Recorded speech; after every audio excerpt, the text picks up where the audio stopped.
Hello dear students, I am Professor Sandeep Gupta, Department of Civil Engineering, SIRTE. So in this class, we are discussing about the design theory of water tank.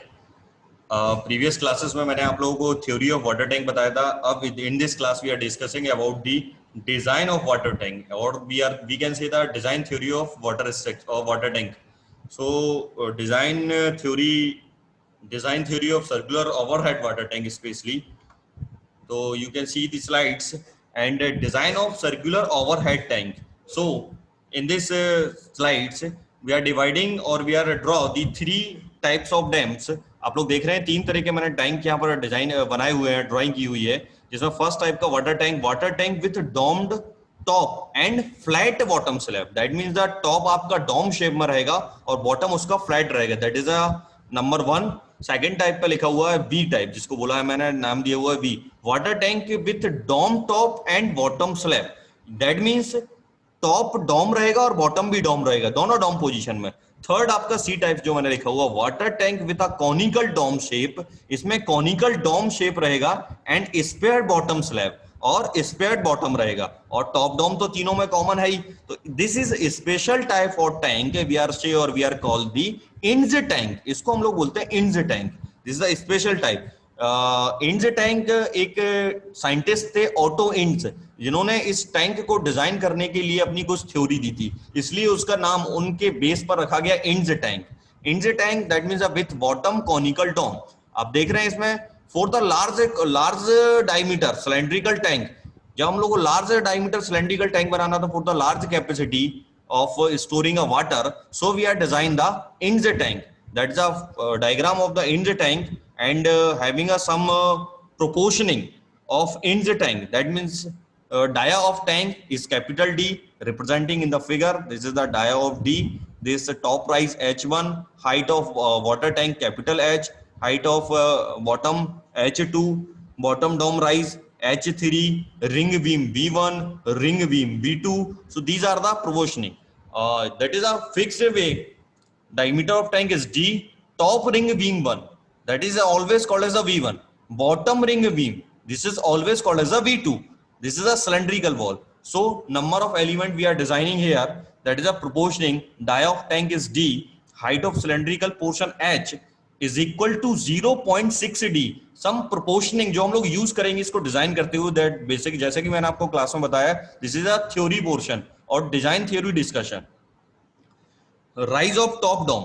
Rise of top dome H1 is equal to D by 7. Height of conical dome H2 is equal to 0.2 D. Rise of bottom spherical dome H3 is equal to D by 7. Dia of bottom circular girder of beam D3 0.6 D. Calculation of radius of top dome R1 D by 2 का whole square times of 2R1 minus H1 into H1. यहां पर आप लोगों ने एक चीज observe की, इस पूरी प्रोपोर्शनिंग में सारा का सारा जो डिपेंड कर रहा है वो किस पर कर रहा है, आपके D पर. D is the diameter of the overhead tank और Intze tank. So we can find D in first step D, that is a dia. अगर हम लोग D निकाल लेंगे तो देखिए सारे प्रोपोर्शनिंग आपकी आ जाएंगी क्लियरली, क्योंकि सारी proportioning depend on the D. So firstly we are calculating the D. वो मैं आपको नेक्स्ट क्लास में बताने वाला हूँ कि D हम लोग कैसे कैलकुलेट करेंगे. अगर D कैलकुलेट हो जाएगा तो फिर हम लोग बाकी की सारी चीजें कैलकुलेट कर लेंगे. That means a volume of Intze tank. देखो ये लिखा हुआ volume of Intze tank, volume of cylindrical portion plus volume of conical dome minus volume of bottom spherical dome. These are the formulas. फिर मैंने ये mention किया हुआ है कि अगर आप लोगों को डिजाइन स्टेप्स, मतलब क्या क्या इसमें आपको डिजाइन करनी होती है जब हम लोग यूज करते हैं और डिजाइन करते हैं इंज टैंक. सबसे पहले आपको बनाना है design of top dome. Second step में डिजाइन करेंगे design of top ring beam V1. Third step में डिजाइन करेंगे design of tank wall. Fourth step में डिजाइन करेंगे bottom ring beam V2. Fifth step में डिजाइन करेंगे bottom conical dome. Six step में design करेंगे bottom spherical dome and seven step में design करेंगे bottom beam ring beam V3. मैं आपको क्लियर कर देता हूं यहाँ, एज पर दी RGB करिकुलम और एज पर दी पेपर इतने सारे आपको एलिमेंट डिजाइन करने के लिए नहीं आते. मैक्सिमम वो आपसे अगर पूछेगा तो बॉटम कॉनिकल डाउन तक ही जाएगा, क्योंकि यही बहुत बड़ा हो जाएगा और आपको 5 डिजाइन करनी थी फाइनल एग्जाम में, तो आपको इक्वली टाइम देना पड़ेगा, तो बहुत बड़ा हो जाता है इसकी डिजाइनिंग. बट हम लोग सारी प्रॉब्लम कैसे हम लोग डिजाइन करने के सारे हम लोग एक्सप्लेन करेंगे। बट एग्जाम में वो आप लोगों से मैक्सिमम पार्ट में पूछेगा कि आप लोग खाली बॉम्ब जो आपका बॉटम स्पेरिकल डॉम है ये बस्ट कंडीशन में जाएगा, नहीं तो आप लोगों से बस खाली इतना ही पूछेगा बॉटम कॉनिकल डॉम और या फिर बॉटम रिंग बीम V2, इतने ही स्टेप तक आप लोग उसको डिजाइन कर दीजिए। तो सबसे पहले हम लोग देखते हैं theory of design of top dome. तो टॉप डॉम का थ्योरी लिखा हुआ एक मैंने ये डायग्राम बनाया हुआ इस स्लाइड्स में, तो आप देख रहे हैं that diagram H is indicating the hoop compression and T is called as a meridional thrust और कंप्रेशन। तो आप लोगों के डायग्राम में दिख रहा है टॉप डॉम का मैंने डायग्राम लिया हुआ है यहाँ पर। तो इस डायग्राम में आप लोग देख रहे हैं T बना हुआ है और H बना हुआ है। H is a hoop compression, T is the meridional thrust. तो जब हम लोग डिजाइन करते हैं टॉप डाउन तो ये दोनों वैल्यूज कैलकुलेट करते हैं। These are the formula T is meridional thrust WR/1 plus cos theta. सारी वैल्यूज आप लोग लिखी हुई हैं। That is the formula of H is equal to WR times cos square theta plus cos theta minus 1/1 plus cos theta. If the value of H negative, then there is a hoop tension or hoop compression to be 0. So the value of the maximum cos square theta plus cos theta minus 1 is equal to 0. On solving this equation, theta we get 51 degree 49 minute. अगर ये आपका standard value है, जब हम लोग यहाँ पर theta की वैल्यू कैलकुलेट करेंगे, सो लिखा हुआ है अगर थीटा का वैल्यू आप लोगों का मोर देन 51 डिग्री 49 मिनट आता है तो that is the hoop develop विजली फॉर द हुप टेंशन। अगर आप लोगों का थीटा का वैल्यू 51 डिग्री 49 मिनट से कम आता है only hoop compression with develop, तो आपका हुप कंप्रेशन होगा।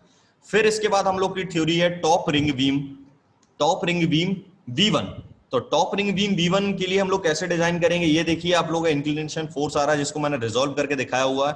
That resolving force T1 cos θ1, that downward resolving force T1 sin θ1।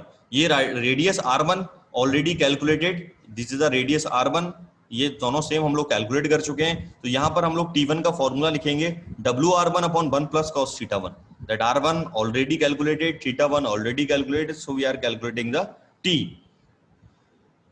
T निकालने के बाद हम लोग क्या करते हैं, this is the test of as per the IS code, test T1/A1 plus M-1 AST। तो यहां से हम लोगों का सिग्मा ST मोर देन, तो एक फॉर्मूला से कैलकुलेट हो जाएगा। तो यहाँ इसमें फॉर्मूला कैलकुलेट, ये फॉर्मूले पे हम लोग अप्लाई करते हैं, वैल्यूज निकालते हैं और चेक करते हैं कि जो बीम का साइज है वो इस एरिया से जो हम लोग यहाँ कैलकुलेट कर रहे हैं उससे ज्यादा आना चाहिए। थर्ड स्टेप में हम लोग देखते हैं टैंक वॉल। सो टैंक वॉल डिजाइन करने के लिए सिंपल लिखा हुआ मेम्ब्रेन एनालिसिस यूज करते हैं and the portion we are taking the H/3 to the acting like a cantilever. The wall is also subjected to the hoop tension equal to the gamma H d/2। फिर हम लोग लेते हैं bottom ring beam V2। तो this is the bottom ring beam V2, ये diagram आपका बना हुआ है। W2 क्या है आप लोगों का टोटल लोड जो ऊपर तक आ रहा है, मतलब कि top down ring beam V1 और सिलेंड्रिकल वॉल, टोटल लोड आपका W2। This the horizontal H2 beam V2, ये रहा आपका θ2। So we are calculating here H2/W2 tan θ2। तो यहां से हम लोग ये कैलकुलेट कर लेंगे। The hoop tension develop in the ring beam V2 due to the this occurred outward d determine, so H2 d θ2 is equal to W2 tan θ2 d/2। In equation को solve करने के बाद यहाँ पर T2 का value आया D2 d tan θ2/2 plus gamma H d/2। Thank you. तो इसको हम लोग देख लेंगे पूरे की, this is the theory portion. Next class में मैं आप लोगों को इसके बारे में बताने वाला हूँ कैसे हम लोग इसको सॉल्व करेंगे, कैसे हम लोग इसको डिजाइन करेंगे, प्रॉब्लम को किस तरह से इसमें हम लोग प्रॉब्लमों को डिजाइन करेंगे।